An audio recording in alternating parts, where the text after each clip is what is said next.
All right, hi everyone, coming to us on Facebook, or sorry, on Instagram Live, not Facebook Live. My name is Colin Ryrie, and I work here in the Department of International Market Development, and we're very excited to have this Instagram Live session to talk about our amazing Interactive Arts and Science program. And we have two special guests with us who have a lot of knowledge and information about the program. So I'm going to get both of them to introduce themselves and a little about their role, and then we'll start talking about the program. If you do have any questions at any time during the Instagram Live session, please send your questions to us and we will answer them throughout the session. If we don't get to all of the questions, just know that you can always email us at international@brocu.ca. And I'll make sure I repeat that at the end if there are any further questions that you want to submit when we're done. But Justin, I'm going to go to you first. Can you just talk a little bit about your role here in Interactive Arts and Science? Yeah. So my name is Justin Howe. I'm the project coordinator for the Center for Digital Humanities.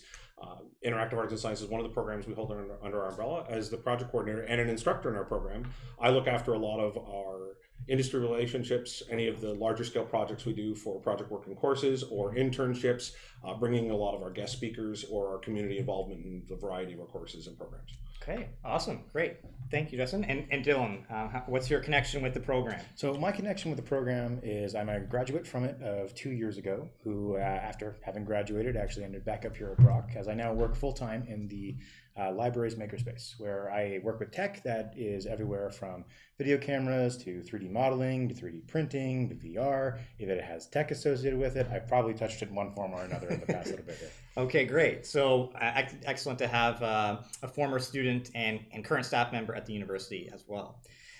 So I think the first thing we want to do is give a little overview of the Interactive Arts and Science program. It's such an amazing program, but sometimes the title Interactive Arts and Science doesn't communicate what is fully involved in the program. Some people are question what it's all about. So Justin, I'm going to go back and start with you. Can you give us an overview of the program and what students can expect when they enter the program? Absolutely. So Interactive Arts and Science, which you'll often hear me short form to IASC or IASC, you will hear both, is very much a program that is focused on developing professionals in interactive media. What type of interactive media is highly varied. We are talking about a program that focuses on both the tools necessary to build this, but we are a humanities program. So while we have a very strong technical component, Interactive Arts and Science has a strong focus on, okay, well, why do I care? What am I going to do with the technology? How does this interface with a human? How does it affect a human being? Does it entertain them? Does it affect them? Does it educate? Does it inform? Does it have a negative impact? One of the keys I always say for our program is the fact that it short forms to I ask is important.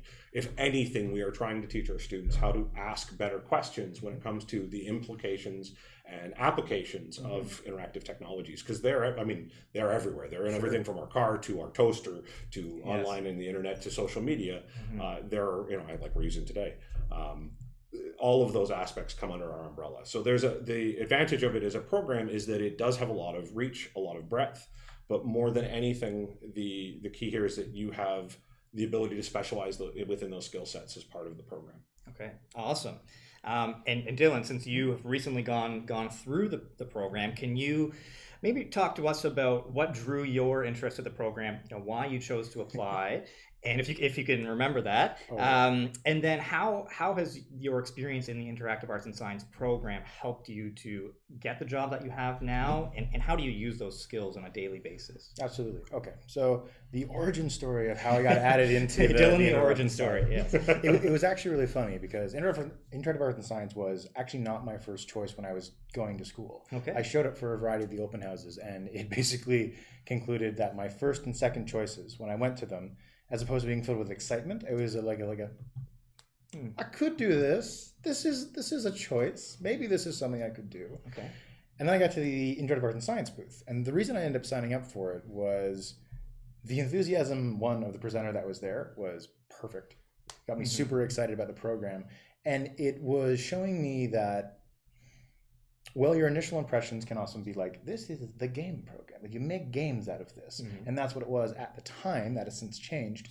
What really sold me on it was the fact that it's not just games. There's not just one path you can go here. There's such a variety of projects that you end up working on or being able to specialize in. So I went down the pathway of being having a specialization in game design and interactive media design. Okay. My buddies have gone everywhere from film to movies. Some of them have gone into graduate programs to further their educational career. It totally all depends. Because you don't ever just touch one piece of tech. We don't become a tool set specialist. So we're not walking out here where it's like I've spent 1,000 hours inside of Maya, or like a really complex 3D modeling program. Okay. But I am comfortable working in those spaces, whether it's this program or this program. I can jump between them really comfortably. So the skills that you've gained really help you in a very broad sense. It's not like you're pigeonholed into one specific type of media technology. Which feeds nicely into the skill set that exists within the makerspace. Because when you walk into the room... Yeah, actually, can you give us a bit more information? Because most people won't know what... Okay, not everyone knows what a makerspace is. So can you touch on that great. first and then touch on your role in the makerspace? Absolutely. So a makerspace, at least here at Brock, is a space that exists to break down the barriers of aversion to technology, any economic barriers to technology, as we have a variety of equipment that is expensive, hard to find, or generally hard to operate without instruction. Okay. What our job is to offer an experiential education where you walk into the makerspace and it's free of charge. We will show you how to use any of the tech. We have dedicated programs that you want to walk in and learn how to shoot a movie? Sure. We'll hang around. We'll mess around with the camera for a bit. I'll get you set up with the basics. We'll give you the opportunity to take that baseline knowledge, take the equipment, which lots of loanable equipment that's available through us, and then you can apply it. Do you want to make a movie? Do you want to make an interview? That kind of tech is all there and widely available. Okay. And again, we have loads of tech. So we explore virtual reality. We explore 3D printing and 3D modeling. We do audio and podcasting. We do video work just like we're doing right now in terms of live streaming. Sure, yeah. So really across the board, anything that walks into our door, we're always excited to be like, all right, how do we integrate this with technology? Which feeds into a lot of the humanity aspect of interactive art and science. It's less about this is the tech and we're experts on this tech, and more about this is the goal of what you want to have completed. Here's our recommendation. Here are of the tools we can use. That we can use to do it. Okay. Great. Please add on. One other item is that also the project management and the communication and organizational skills that come with it. One of the things that we stress a lot when people come see our environment is, in order to do that, the project management and the communications component across disciplines. ISE is a cross-disciplinary pursuit. It has to be. You, as Dylan described, you hear the trajectories various people coming out of the program have taken. They all had to work together on common projects. Being able to establish those basics of communication across, okay, I know what my part of this is, and I know what my specialty is, but how do I even talk to you about yours? That's a core element, and that, honestly, it's one of the reasons the makerspace is a really good example, because it's solving that problem on a day-to-day, task-to-task level a lot of the time. You're coming to me from history, and you've never touched a 3D printer. Okay, I get that. A lot of our students like to go to the makerspace because it's a real practical output for their training and their set of skills. But I really think that communications and project management component, those are across all the programs under the Center for Digital Humanities umbrella, and it's an area where I think our program in particular has learned to shine, because it's something we've just found time and again. Most of the challenges you find in this pursuit are not necessarily technical ones, but hey, that's not really what I needed you to build for me. And now we've lost 2 weeks of time. Right. So more about communication and problem solving. Yeah. Okay.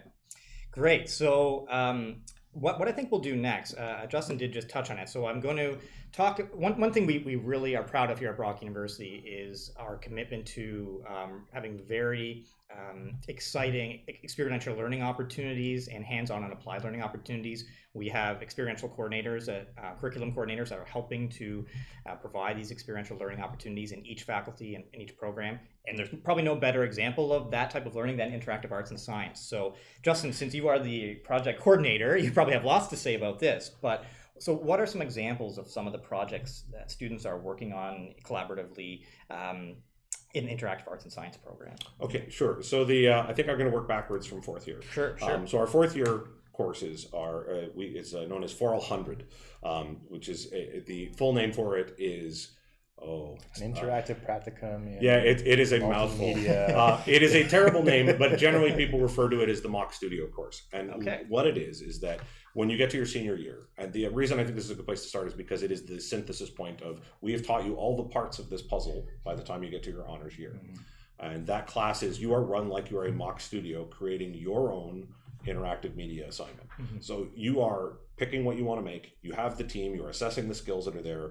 The team will have a producer. The team will have leads in various departments. They have a budget that they work with. Okay. And I'm not going to say it's a big budget, but we also provide all of the tools that are there. But the key here is that what they choose to make is up to them. Now, very often, historically, they've chosen to make a video game in the 8 months that they have to work the problem. I think a lot of the time that comes down to, because not only are they hard and they're fun to do, but when people say, so what can you do with the skills you have? They go, we can do cool things like this. And people go, oh, I know what that is. I understand a video game. I know that that's hard to do. So that's sort of the end point. That's a place, but that they don't have to make that. I know this year they had people that were doing like an interactive film, kind of like the Bandersnatch project on Netflix, right? Where they wanted to do something a little bit less gamey, more cross media. So that comes in their third year. So third year is sort of the 3F02 class, is the class that is the precursor. We'll give you a dry run before we toss you into the deep end and say sort it out.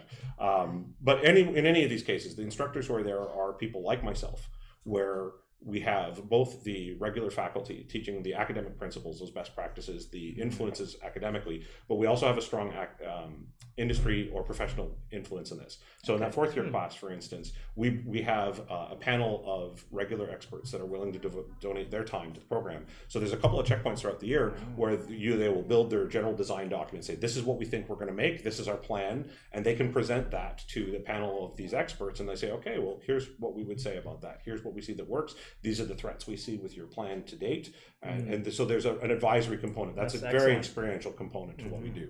And honestly, it's been really rewarding. We also are able to bring students like Dylan from previous years that they found such value in it. They're happy to come back to see what this year's project is, whatever it is, and give the benefit of prior year's experience.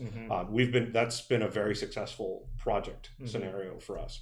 We also have a lot of cases where we have what's called the BUDS program. Now, the BUDS class is Brock University Design Studio. Okay. The design studio was built around the premise of the same idea, these larger scale projects, but cross-disciplinary, not just ISC students, but people from different groups, different faculties, and always with an external stakeholder. Okay. So in those scenarios, like we had one that stands out. Dylan was one with where they designed escape rooms for a local museum, which was a very successful project. We had another one where the fallen workers for the Welland Canal. It was the anniversary of a major historical event in this area, and they built the kiosk and they assembled all the historical information. They built the interactive thing that sits in the museum to present that work. There was another one where they were doing this with artifacts from Covey, which is our viticulture institute here, right? So they took a lot of these like winemaking artifacts, they digitized all of them, so now you can browse these rare artifacts of these were all the tools throughout history of how they made wine in this region. Very cool. And now you can actually, so rather than having to give you the actual artifact that you might break, something that's irreplaceably historic, they can now manipulate those 3D objects and really get a sense of the history in the examination. I think those, when we do project classes, those are sort of the bigger bucket type tasks we do. They're always focused on different combinations of interactive technology, again, towards a specific purpose or output. It's never purely arbitrary. There's a goal associated with this of we want to inform, we want to entertain, we want to educate, we want to do something with the technology that hopefully makes a positive difference. I think that's the sort of the common thread across a lot of those classes. Okay, that's great. That's a lot of different projects. Yeah. So Dylan, I'm sure you have some great examples of a specific project that was kind of your favorite. Maybe there's too many to pick from, but if you could pick one that you would think was your most exciting project that you worked on as a student, what was it? Well, given the biased notion of I specialized in the game design part, between the movies, the films, the escape rooms, I enjoyed and appreciated all those experiences, but still our final project, we made a game called Juxtaposition. And that was really interesting in a program where you finally could see all the dots get together. You had all these fractured pieces of teaching all across your previous 3 years. You get to fourth year and you finally start to go, oh, so that's what we've been doing for the last time. And boom, you're able to put together an entire project. So to clarify, Juxtaposition is a full game that we were able to produce in an 8-month period, from complete basic generation of the idea to actually presenting it at a live competition to industry professionals in 8th year. Happy to say we walked away with 2nd place in People's Choice Awards, so that is always a fun little anecdote I like to throw in. But it was an incredible experience. One, because you are outside again of the tech skills operating a game studio, similar to working in any small company, you find the ways to work with everyone around you, internally and externally. You have to, as Justin was saying earlier, really focus on those project management pieces. Because even if we were all the best developers in terms of the art assets, the sound assets, the programming assets that we were able to create, the biggest takeaway we had of it, and it was true in the other courses as well, it just really showcases well in juxtaposition, you need that part. If you don't communicate well and you don't know how to actually put the right pieces into the right part of the project you're working on, you might have a bunch of stuff, but having a pile of a bunch of stuff is not exactly the best as having the whole puzzle put together. And that's where the difference really got made for juxtaposition, because in 8 months, still to this day, I feel we were able to create a really interesting project that showcases really well. It was a lot of fun to make. And to this day, I can still reference as the biggest piece that brought a lot of my skills forward that I took into my future careers. It's worth noting too, Juxtaposition's a very good example of this. So Juxtaposition had full voice recording where they recorded all the voice actors and did all of the audio for the game. They did Foley work for it. So they built all that. They built the cinematics and the promotional trailers for it. They built all of their production and marketing materials for it, which they did very well. So one of the things they built was literally trading cards for the promotional. So you basically like the baseball card of the various competitors in their game, and they used those as a giveaway at the main event, which was Level Up. And I don't have a doubt in my mind, it was one of the things that helped them take the position they did, because people came by and actually went, hey, this is neat. I want to go see what these guys did. That sort of cross-sectional approach. And that doesn't even count the programming, the technical skills, the actual mechanical design, user experience testing. Every one of those areas of creation corresponded to one or more people of the team focusing on their specific pull out of the program. So even though they made a video game at the end of the day, because they had a specialist or two in game design, that was one of Dylan's skill sets. And by no means was it the only thing you did on the project. Because we also were working, so specifically with me, I was working with a lot of the cinematic design. So there was that. I did animation for it. I also programmed for it. I did some of the artwork for it. And it was very much were any of those my main focuses? No, but I understood and worked in enough of those other workflows, because each of those is a job description all to itself, that I can integrate into those, or I know how to assist in that. That led to the game having a better success. Okay. Yeah. Well, it's very clear that how many different elements of production and creativity are involved in this program. It's outstanding. Okay, so certainly you actually have provided some great examples of the different elements that are involved in these type of projects. And there's this mix of creativity and then using these different tools. So let's talk a little bit more about the tools and what kind of tools we have in our department, in our lab spaces that students can use as part of their program. So Justin, if I can start with you, maybe you can talk more generally, and then eventually Dylan will talk about the makerspace a bit more in depth. That would be great. Okay, sure. So for lab space, so we are, the CDH is actually a fairly it's a small little hallway on campus, but we have a number of dedicated labs in that environment. As of the next year, we will have 2 fully dedicated fourth-year labs, which are for those fourth-year project courses, because between game and ISE, there will be 4 senior year projects. Those mock studios, 4 of them running at the same time, you need to have the lab space to do that. In those labs, we have, those 2 will be approximately 15 workstations each. All of them are state-of-the-art, current generation technology, so quadro-grade cards for managing things like VR and AR technologies, all of the graphics cards there. I can't tell you the exact model right now because I'm not sure that that's stable, but it will be current generation technology.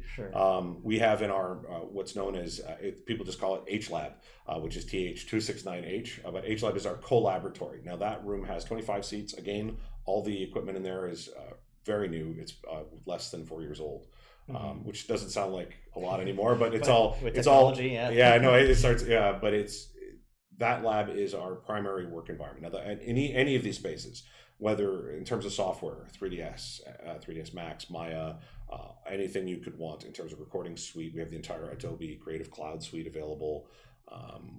This list is really long, so I'm trying to remember this is all great. We tend to work in Unity and Godot for training purposes when it's on game applications or just designing interactive interfaces. We do a lot with things like Twine, a lot of things with Axure, not Azure. Those are 2 different products. Although I think we touch Azure things as well.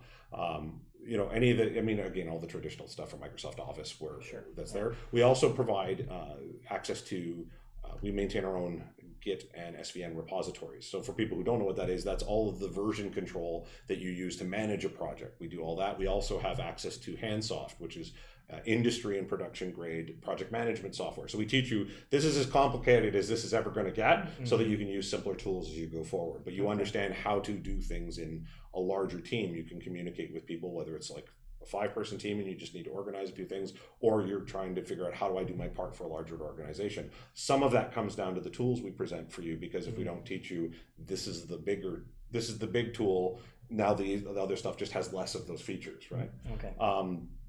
I think that's sort of the broad spectrum there, but I mean, the Collaboratory is a really good example too, because that's 24/7 access.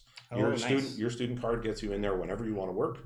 It tends to be a very lively and busy place, because that one lab has 4 years of students, basically everything from junior all the way to honors level senior years, across all of our programs. So one of the things I think is important, that's not tools specifically, but when you're working in HLab, the likelihood, if you're a new student, the likelihood that you encounter a problem that there's nobody there who's ever seen that before and can't help you is really small. And that's part of the culture we try to build. We work in a field where you can't go forward in interactive media without being able to work with people of different disciplines, different specialties. So when you find that problem, we want to foster the culture of, I've seen that before, here's how this works. Now, to be clear, this doesn't mean it's all copy and paste plagiarism time. But the nature of our field is, there's a balance there. But the reality is that being able to help solve that is a huge part, not only of the provisioning of the tools that are in the space, but the culture that comes along with that tool use.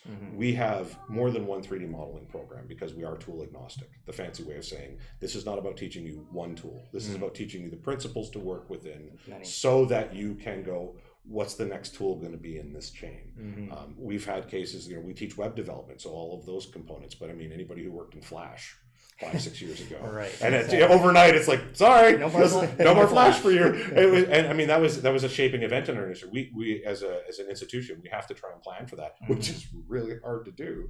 But that's also why we try to make sure that we do provide a good cross section of both open source and proprietary tools, so that you are never trapped in just one. I mean, if you want to build your project in Blender, we can support that. If you prefer that to Maya or 3ds Max, so to my mind, I think that's the sort of the best way to illustrate this. While we do have access to all these tools and the technology, there's more to it than just the tool part. Okay, that's great. Yeah, certainly a huge number of tools. It's a long list and things. And if you're out there and listening and you don't know what a lot of those terms are and names are, that's okay. A lot of students would come into the program and not know those tools as well. It's okay. They start you from the ground up with a lot of these features. But Dylan, so talk more specifically about going back to the makerspace in your current role. What do students come in and use in the makerspace? What can they get their hands on? So I think in that way, something important I just want to make sure this point out there that was working the ISC program and we've integrated into the makerspace culture is sometimes there's a new tool and we just don't know about it yet. And if there's a student who's interested and wants to engage and experiment with it, we're open to that kind of conversation. So when you ask the question, what software is available, we do cover the majority of the basics the same way you'd find over in the CDH. There's a lot of commonality. There is a lot of commonality. So we still have Maya, we still have 3ds Max, we have Blender, all for modeling. We have the full Adobe suite. There's a lot of the commonality in that, but there have been many occasions where I have had students come in and we're trying to figure out what sort of project we're looking to do, and they've got this great idea, and they also have a program in mind for it. Great example of this is sometimes we work with Baseline Electronics. So we had a game student who came in who wanted to make their own game controller that could interface with phone devices. So what that required was to make a custom electric circuit board. And there's a program that Autodesk offers called EagleWorks. EagleWorks is all based totally around making circuit boards, making motherboards that are custom. So he introduced that to us, and it's been a great tool ever since. So it's one of those things where it is give and take. We are happy to provide whatever software we can best satisfy you with, but we're also happy to integrate new material constantly into the makerspace for that exact reason. And more often than not, we've had students who they'll come in, they'll start to work together because they realize it's like, oh, you're really good at video. Oh, I'm really good at design. Why don't we mash this together? So we do have the guy who's making one of the game controller prototypes is one of them is very good with electronics. One of them is very good with programming. And they just met in the makerspace one day, and they're like, "Oh, we both have the same passion. This is great." So now they're working on it together to try and actually get like a commercial end to it. Great way to make friends as well. Great way to make friends. Oh, there's been so many friends. That's awesome. Yeah, with these different spaces, I think it really shows as you mentioned before, how cross-disciplinary is, how the Interactive Arts and Science program opens you up to be successful no matter what tool you're eventually working with. Absolutely. In sort of that problem-solving type of approach to creating and using interactive media. That's excellent. So I should mention, as a former music student, I always get a little jealous because I started at Brock. I started at Brock and Film. I have a music degree from Brock, so I like history. So I like this sort of creative, artistic stuff. I almost feel like we should have taken a different program. Maybe I'll have to go back. As you say that too, I think because I get asked this by parents constantly. What is my kid going to do with this? And the reality is that while there's a lot of specific technologies you can use here, there's a lot of sort of specific application. The reality is, let's say you do this, and at the end of your 4 years, you're like, I don't really want to do any of the creative stuff. I recognize it's really hard. That's not for me. I don't think that happens often, but it is possible. No matter what you do from this point on, you can put that ISC student probably in front of any piece of software, anything that has an interface. If it's got a blinky light and a control on it, they're going to be able to look at this so much more readily and be able to go, okay, I kind of get what I got to do with this to get it to do what I need it to do. That skill set is universal. Sure. Because that's just part of the way that they've been trained to approach that stuff. But it's funny when I hear that, but people are like, yeah, I'm way better with my VCR or my parents' old piece of equipment because this thing was archaic, but I kind of figured out how it works. I'm like, oh, okay, I totally get that. Right. Okay, awesome. We're just going to check to see if we have any questions that have come through. Okay, not at this point. Let's just keep talking then. So, certainly when I'm going out recruiting, I do love to talk about the diversity of the courses that are offered in this program. There's so much, as you mentioned, especially when you have so much new technology coming in. There's new course renewal, I would say, more frequent than other programs. So, Justin, we'll start with you. Can you talk about maybe a couple courses that really outline the excellence of the program, or what you would get into, maybe the breadth of the program? And then after that, Dylan, we'll go to you, and you can talk about your favorite course from your time as a student. Sure. Well, we've already talked about a couple of them, right? We mentioned the BUDS classes. We've talked about the senior studio classes.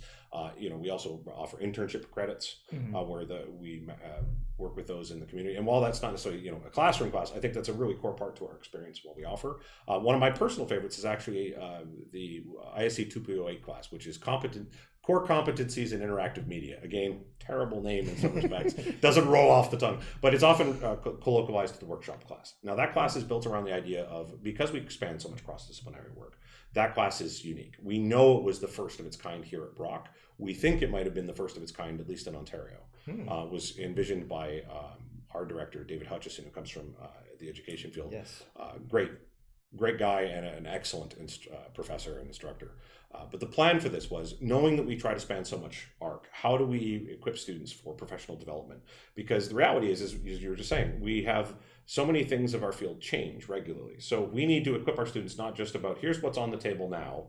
How do we teach you to train yourself or to be aware of how to move forward in this field once you're done in an institution? The likelihood in many cases that a student goes through university and gets everything they need, and then something changes and their solution is, I gotta go get another degree now, is actually pretty low. That's not the way that this type of knowledge tends to go forward. So that course is built around teaching people, okay, we offer an array of workshops. We bring specialists in different fields in to share expertise, whether it's a hands-on working in a specific tool that we don't necessarily cover as part of our course material, or because they're trying to provide you perspective of, this is what it's like a day in a life to work in our field. This is how we do this. These are the applications of the technologies you're working in, or here are the skills we would encourage you to know. We've had that from the realization of VR in the market. We've had it in terms of instructional design. We've had it. We've actually had a guest from Ubisoft come and speak with us. We've had them from different local studios talking about what it's like to work in a distributed office. Being able to use the tools like we're using today, but in a formal production way. Yeah. So that course is all about the students gathering credit of hours towards their credit in that class in a managed way. So they have to learn how to report that information to a spec. They get to go to community mixer events, things like one of our local tech innovator groups is the Innovate Niagara. They hold a regular event called the Tech Mashup, which is where you have industry people from all of the local area. Our students are regular attendees in this, and they're credited for that as part of that one class to try and find a way to say, we would like to help equip you for the challenge of being a professional or being an educator or being somebody who is a interactive media specialist once you're done your degree. I think in terms of an interesting credit in our program, I think that one stands out because it supports all of the things that comes after it, but it gives a lot of opportunity for self-select. If there's specific online training you want to do, and I mean for free, we actually have access through Brock to lynda.com, which has a massive library of online training materials. But if you just I need a little bit more foundational knowledge about online marketing. I just want to know how some of the tools interface to a specific objective. You can do that course, credited as part of your overall credit in that class, and show I've done the work. This is what I've done to develop myself as an interactive media person, and that's all good. It all counts. And I think that's a really novel approach here. And because it's a managed experience, it's not just toss you to the wolves. I think that makes a big difference to it. We're trying to help guide and shape that. Is that a good example? Absolutely, yes. And it's really nice to hear those connections with the community, with outside organizations, both from some educational point of view of getting that guidance for people who are there and knowing what kind of things you can do to help you get into those positions. Okay, and just for those of you who are joining us just late, just so you know what we're doing here, this is the Interactive Arts and Science live stream on Instagram. And we're happy to take any questions at any time. So if you have a question about interactive arts and science, about Brock University, I know we have probably a mix of international and Canadian students tuning in today. So any questions are fine. Please feel free to send those questions in. And if we don't get to your question, you can always email us at international@brocku.ca, and we'll definitely connect you with the appropriate person. But tying into, Justin gave a great, a very wide explanation of different opportunities as far as courses. But let's get more specific, Dylan. What was your favorite course when you were a student? Well, it'd be hard to ever replace the final year course there, 4F100, where it is that thing, given the small nature of ISC. So my graduating year was a grand whopping total of 16 people, I believe.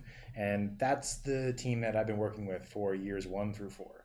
So by the time we got to the end of it, we all knew each other very, very well. Sure. And so it felt really interesting that we all finally sat down. You're making this mock studio. Everyone's dishing out their titles. Everyone's feeling like they're starting to mesh into their specialties.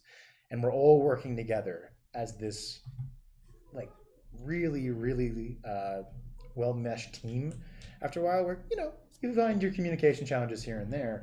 But seeing that combination of relationships come together and that combination of skill sets come together, and how each and every week, we had our challenges and we had our moments of, all right, we have erred, now we need to adjust, we need to pivot, we need to make a mistake. You could see this slow and steady build of we're making something, which is this interesting process, right? Because you're very used to a lot of classical written work and essay work, which is by all means. We have enough of that too. We do have lots of that too. Yep. My hand still hurts. But it's really interesting. You see all this come together, but the moment that made it my favorite for me is very simple. As a big part of testing any project, particularly important in interactive media, you want to make sure you test this with people that are not just yourself. So one of the things we did in our year is we actually just brought our game project, it wasn't finished yet, right into the center of our university in Market. So everyone from every walk of life was walking by, and we were being the so happy and friendly, hey, you're not doing anything, you want to come play our game? Check it out. You should come play our game. So we have them come play our game, and there's this weird moment where it's like, I've been working on this for 6 months, my neck is killing me, and then you watch someone, and they laugh, or they smile, and you're like, whoa, we made something fun.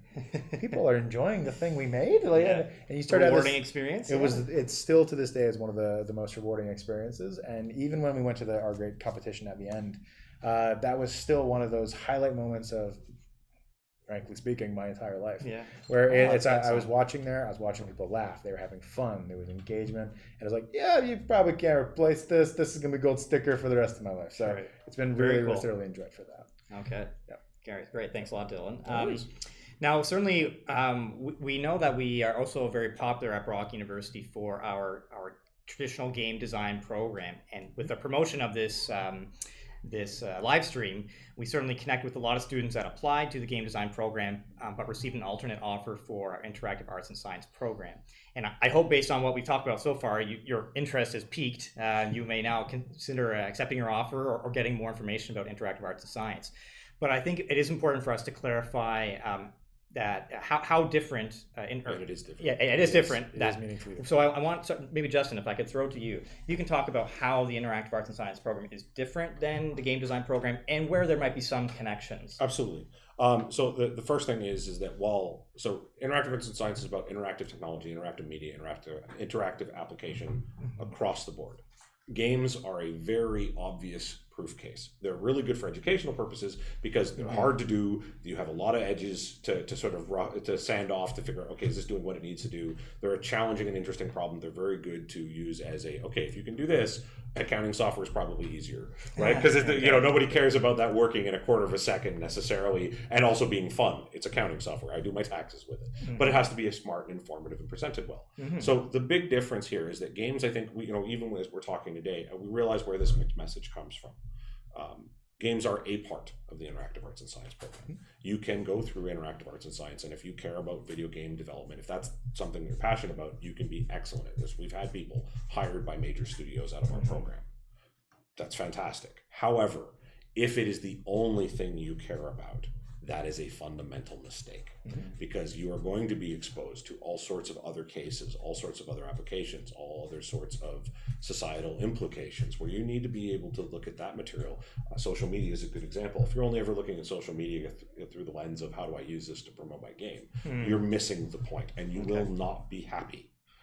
We've had that happen where students came in and they're like, oh, I don't care about all this other theory and the essay writing, as they want to put it.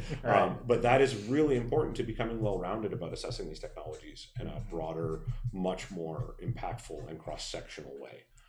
And I think that's really important to keep in mind. So can you be an excellent game design person from this? Yes, absolutely. However, it is not the only thing you can and will do. In fact, most people, I think, when they come in, they start that way, are really pleasantly surprised to see I never considered taking those same skill sets and solving this wide array of things I really care about as problems using the same tools, but it has nothing to do with being a game, even though you can learn from the principles of interactivity, which would show up in a video game. But that has it's totally disparate, separate applications, separate sessions.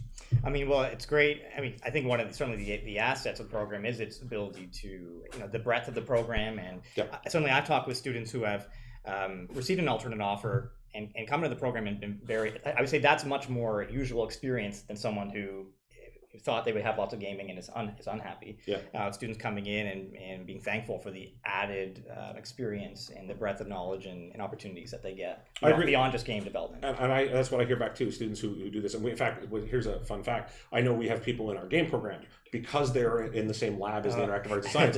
What happens, they hear about it, and what often happens is that because we have all three programs, BSc game, BA game, IASC, they all cohabitate in that one lab I mentioned. What often happens is somebody's looking at somebody else's project going, "What? Hey, I know that tool, but I don't do that. What are you doing? That's kind of neat." And that happens a lot where we're seeing people look for that other avenue. They're seeing more ways to go, and that happens both ways. For sure. Okay, great.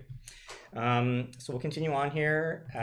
We do have one question. So we have a question coming in through our Instagram Live. So we're gonna go to that question here. Here's a question. What programs would you be using in coursework for this type of job or outcome? And the job that they're asking about is an interactive fiction writer. So that's very specific. I'm not sure if this could go to either of you if you have something to say. But yeah, Justin, you want to start? So for an interactive fiction writer, what kind of job opportunities? So actually, one of the areas in our program is certainly understanding interactive narratives. That's certainly an area of study for us, because that's not solely a game thing. That's very much how do we take interactive media and tell a story either through an environment, to tell it through specifically delivery of text and content or audio or visual, whatever. So that's totally a thread for us. In terms of the tools, that already starts to illustrate the list. So a lot of that comes down to which parts of this you're trying to use. You would certainly learn the film and video editing. You learn those aspects to understand how you want certain types of narrative storytelling to manifest. That's a core part to us. Tools could be a lot of the Adobe CC suite at that point. Creative Cloud. Defaulting to short forms. But a lot of the Creative Cloud tools would be relevant. The other thing that you're going to learn there is actually, believe it or not, some of the web development and other related items would be very relevant to that, because one of the things you have to learn, depending on what you're working in, let's say you're working in Unity, which is, again, a fairly consistent interactive media program that's used as a development platform, not just for games, but it's used across all sorts of other applications. One of our guest speakers is Design Store out of Toronto, and they use it to do all sorts of real estate development, where they're building really cool interactive displays with physical and virtual components. Sure. Very cool stuff. But that's just to show the robustness of the program. You will learn that tool because that's going to be the delivery mechanism for an interactive fiction writer, not because you're the one doing the code or all of the logic, but because you need to understand how your work has to manifest in that space. You still need that competency. So the reason I also mentioned web design is things like HTML as a markup language. So markup language being, I often am working in plain text. It's like when anybody who's worked on a bulletin board on a forum where you're doing like /B to bold, stuff like that, being able to teach you those suites of controls and presentation, that's critical for someone who wants to write in those spaces, because you need to figure out, I can tell whatever story I want, I can write it all, but the reality is going to be, at the end of the day, I got to be able to parse that information into chunks and blocks with the formatting I care about. It has to fit into this exact amount of space on the screen. So you have to understand all of those pieces as part of that. So I think there's, I mentioned also things like Twine is a really good sort of test case to teach some of that. Axure is another one. There's a lot of those tools that, again, not specifically that tool will be the one you were using, but once you learn their rules of engagement, how it needs you to organize the written information that you want to use to tell your story, again, assuming you're using written material, that would be a big part of that. Those are the kinds of tools I would expect that I think most closely model to that. Okay. Would you say that's fair, Dylan? To narrow that down to like absolute specificity, like if you were like, you're sitting at home right now and you're like, okay, what program can I look at right now here today? Twine, I know, is probably on the top of that list for me. So Twine is a really basic, very user-friendly interactive fiction writing program. It's the simplest way to really put it. It's just, we start here, we have this chunk of text, and then we have options and choices of which way we can go through this pathway. It's the ultimate choose your own adventure online writing tool, essentially. Highly recommend that. That has been used in big game studio portfolios as part when you're starting out as an interactive writer. Totally a great tool to use. Natural progression of that to me, my next step is like Unity. If you're looking into having that step where maybe you're now engaged in what kind of visuals are we looking for? Is there a mechanical component to this? Connecting it to audio. It's that question of what level of interactivity are we bringing into it?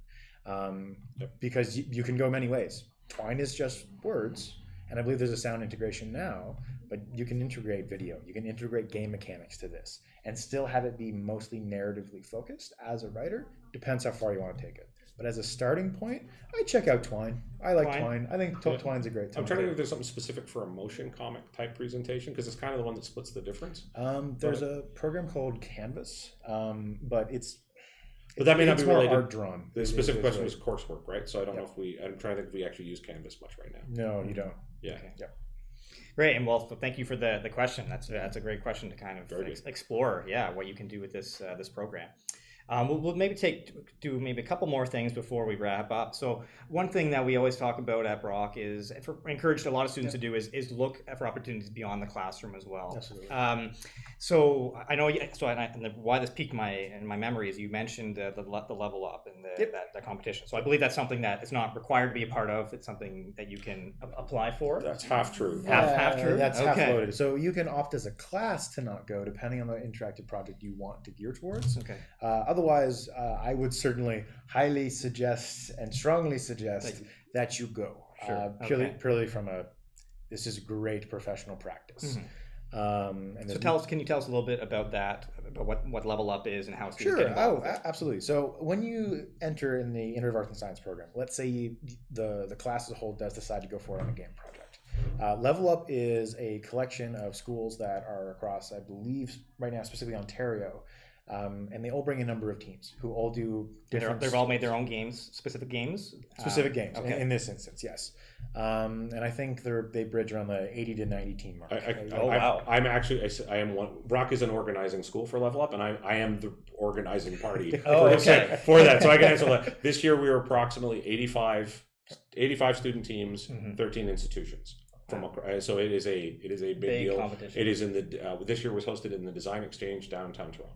But it has a lot cross-sectional industry support from Ubisoft, Gameloft, Unity, AMD. Like I can keep going, but I mean, obviously we're not talking about little players in interactive media.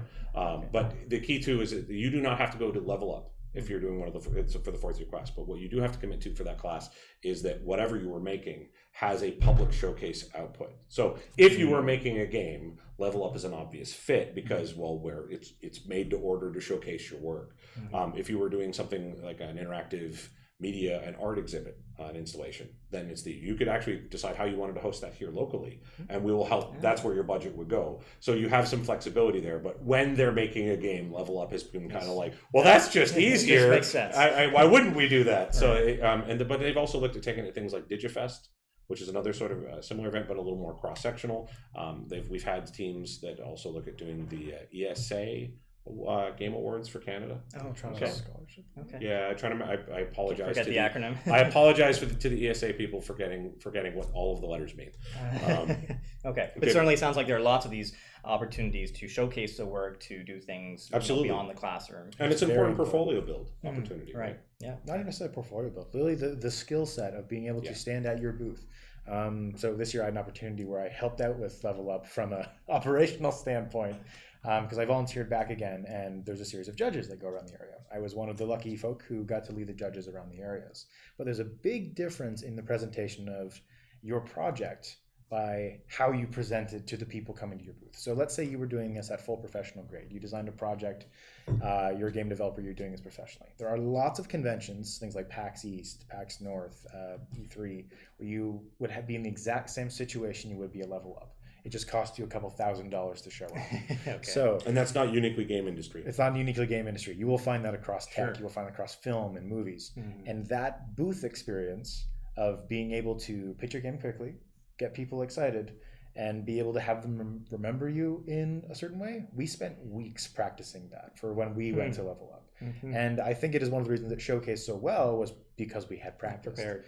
Because it makes a difference. It makes a very clear difference. Yes. And I think that's important for our program. We believe very strongly that Level Up's a good example, but the reality is that we want you to understand that total experience delivery, that total experience management is part of what you're training in interactive media. Your experience with Brock, as an example, is not solely when you're on campus sitting in a classroom, as we're doing things like this. It's one of the reasons, honestly, it's one of the reasons I agreed to help with this, because I'm like, I see the merit in this. We're trying to do something where we would like people to understand they can engage with us across the arc of all the places that are touch points. That is a core concept, and that is definitely uniquely interactive arts and science, to be thinking about that at every part of that identity. It sounds kind of businessy and markety, but it's not actually that. It's about, no, this is a point where we interface with another human being, usually through technology, or technology is part of that process.